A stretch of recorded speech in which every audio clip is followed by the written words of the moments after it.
शुरू अल्लाह के नाम से और करोड़हा दरूद व सलाम मोहम्मद अरबी सल्लल्लाहु अलैहि वसल्लम और उनकी आल पर। मैं हूं डॉक्टर रऊफ़ राना और आप मेरा यूट्यूब चैनल देख रहे हैं। इस वीडियो में डिस्कस करेंगे एपीवाल दवा के मुतालिक। एपीवाल टैबलेट, सिरप और इंजेक्शन तीनों फॉर्म में अवेलेबल होता है। टैबलेट के अंदर ये 500, 250 mg और CR 500 mg इसमें अवेलेबल होती है।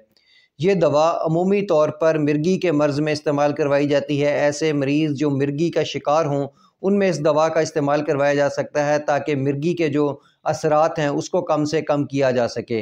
इसी तरह ये दवा बाइपोलर डिसऑर्डर में भी इस्तेमाल करवाई जा सकती है और कुछ मरीज़ों के अंदर जिनमें आधे सर का दर्द होता है, माइग्रेन पेन होता है, उनमें भी इस दवा का इस्तेमाल करवाया जाता है ताकि मज़ीद जो आधे सर का दर्द है उसके झटकों से बचा जा सके।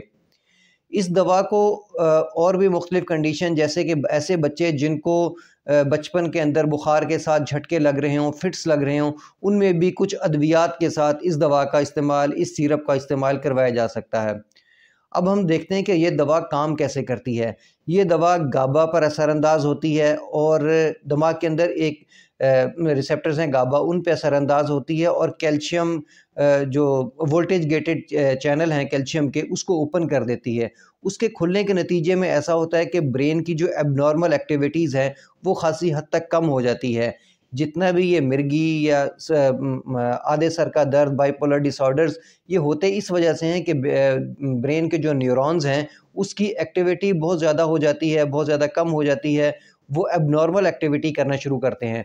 ये दवा उस एबनॉर्मल एक्टिविटी को खासी हद तक कम कर देती है, जिससे इन बीमारियों के जो झटके हैं वो खासी हद तक कम होते हैं और इन मरीज़ काफ़ी हद तक ठीक महसूस करता है। ये दवा काफ़ी लंबे अरसे तक इस्तेमाल करवाई जा सकती है। ऐसे मरीज़ जो इसका शिकार हों उनमें डेली की बुनियाद पर इस दवा का इस्तेमाल करवाया जा सकता है। अगर इस दवा में नागा कर लिया जाए कुछ दिनों का तो दोबारा वो बीमारी की पुरानी अलामात ज़ाहिर हो सकती हैं। अब हम बात करते हैं इसके साइड इफ़ेक्ट के बारे में। दूसरी अद्वियात की तरह इसके भी साइड इफ़ेक्ट हैं, लेकिन ये ज़रूरी नहीं कि जो मरीज़ इसको इस्तेमाल कर रहा हो उन सबको ये साइड इफ़ेक्ट आ रहे हों। ऐसे मरीज़ जो अभी शुरू में इस दवा का इस्तेमाल करते हैं उनमें ज़्यादातर मतली की कैफ़ियत, दिल घबराना, सर का चकराना, ये अमूमी तौर पर इस दवा के साइड इफ़ेक्ट ज़ाहिर होते हैं। लेकिन कुछ देर इस दवा का इस्तेमाल करने से ये साइड इफ़ेक्ट आहिस्ता आहिस्ता ख़त्म हो जाते हैं। इसी तरह एक और इसका साइड इफ़ेक्ट है ग़ुनूदगी का। अगर जो मरीज़ इस दवा को शुरू में इस्तेमाल करते हैं वो महसूस करते हैं कि उनको दिन के टाइम भी ग़ुनूदगी होती है और रात को नींद ज़्यादा आती है, और ऐसे मरीज़ जो पहले इस दवा का इस्तेमाल करते हैं और इनको ज़रा हाई डोज दी जाती है, उनमें ज़रा बैलेंस कायम करना, चलते हुए बैलेंस कायम करना भी मुश्किल हो सकता है और जो मरीज़ है उसका बैलेंस ठीक नहीं होता, वो चलता ठीक तरीके से नहीं है। लेकिन कुछ अरसे इस्तेमाल के बाद इस दवा के जो असरात हैं वो ख़त्म हो जाते हैं। ख़वातीन में ये बात भी देखी गई है कि उनके बाल इस दवा के इस्तेमाल से झड़ना शुरू हो जाते हैं।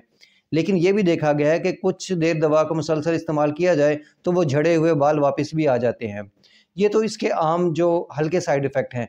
कुछ सवेयर किस्म के साइड इफ़ेक्ट्स भी कुछ मरीज़ों के अंदर ज़ाहिर होते हैं, जिनमें जिगर की जो सोजिश है वो बहुत ज़्यादा है। तो ऐसे लोग जो ये शिकायत करते हैं कि इस दवा के इस्तेमाल से उनको उल्टी आ रही है, मतली की कैफ़ियत हो रही, खाना हज़म नहीं हो रहा और उसके साथ-साथ उनकी जो जिल्द है उसका रंग भी तब्दील हो गया है, जैसे कि जरकान की सूरत में होता है, तो डॉक्टर फ़ौरन LFT टेस्ट रिकमेंड करता है ताकि वो किया जा सके और उसकी जिगर की सेहत को देखा जा सके। इसलिए ऐसे मरीज़ जो पहले ही जिगर के आर्ज़े में मुब्तला होते हैं उनको इस दवा का इस्तेमाल नहीं करवाया जाता। एक और इसका साइड इफ़ेक्ट ये है कि ये प्लेटलेट्स की जो क्वांटिटी है उसको काफ़ी हद तक कम कर देता है। इसलिए जो लोग इस दवा का इस्तेमाल करते हैं उनको वक्तन जो CP टेस्ट है वो रिकमेंड किया जाता है कि वो करवाए जाएँ। इस तरह कुछ मरीज़ों के अंदर पेंक्रियाज़ की स्वेलिंग जो है वो भी हो जाती है और कुछ ख़वातीन जो लंबे अरसे तक इस दवा का इस्तेमाल करती हैं उनके मेंस्ट्रुएशन साइकिल जो हैं वो डिस्टर्ब हो जाते हैं और उनको बाज़ औक़ात जो माहवारी है वो नहीं आती। प्रेग्नेंट और हमला ख़वातीन में कोशिश की जाती है कि इस दवा का इस्तेमाल ना करवाया जाए, बल्कि ऐसी ख़वातीन जो जवान हों और वो अपनी फ़ैमिली को कंटिन्यू करना चाहती हों उनमें भी इस दवा का इस्तेमाल नहीं करवाया जाता, क्योंकि कुछ केसेस के अंदर देखा गया है कि ये इनफर्टिलिटी भी काज़ करती है। इसके साथ साथ ऐसे लोग जो जिगर के आर्ज़े में मुब्तला हों उनको भी इस दवा का इस्तेमाल नहीं करवाया जाता।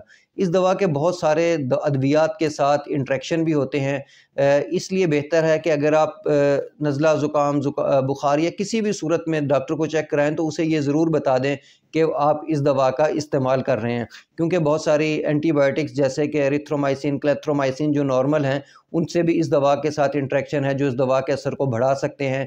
اسی طرح عام استعمال ہونے والی ایسپرین ہے، اس کو بھی اس دوا کے ساتھ انٹریکشن ہے، اس کو بھی اس دوا کا ساتھ استعمال نہیں کروایا جاتا ہے۔ جتنے بھی بلڈ تھنر ہیں ان میں بھی اس دوا کا استعمال ڈوز ایڈجسٹمنٹ کروائی جاتی ہے، چونکہ یہ ایک لمبی لسٹ ہے اور یہ یاد رکھنا عمومی طور پر مشکل ہوتا ہے۔ اس لیے سادے الفاظ میں یہ ہے کہ اگر آپ کو ڈاکٹر کوئی بھی دوا لکھ کے دے تو آپ ساتھ اسے یہ لازمی بتا دیں کہ آپ ایپیوال کا استعمال کرتے ہیں، کیونکہ اس دوا کا استعمال تو لمبے عرصے تک کرنا پڑتا ہے، تو ڈاکٹر آپ کی ڈوز کے اندر ایڈجسٹمنٹ کر دے گا۔ مجھے امید ہے کہ میری یہ معلومات آپ کے لیے فائدہ مند ہوگی۔ یہ معلومات صرف اس لیے دی جاتی ہے کہ جو لوگ اس دوا کا استعمال کرتے ہیں یا جن کے پیارے اس دوا کا استعمال کرتے ہیں وہ ویل انفارمڈ رہیں کہ یہ دوا کام کیسے کرتی ہے، اس کے سائیڈ ایفیکٹس کیا ہیں، وہ اس باتوں سے ویل انفارمڈ رہیں۔ اس ویڈیو کا قطعاً یہ مقصد نہیں ہے کہ آپ اپنی اس دوا کا استعمال یا کسی بھی دوا کا استعمال خود سے شروع کر دیں۔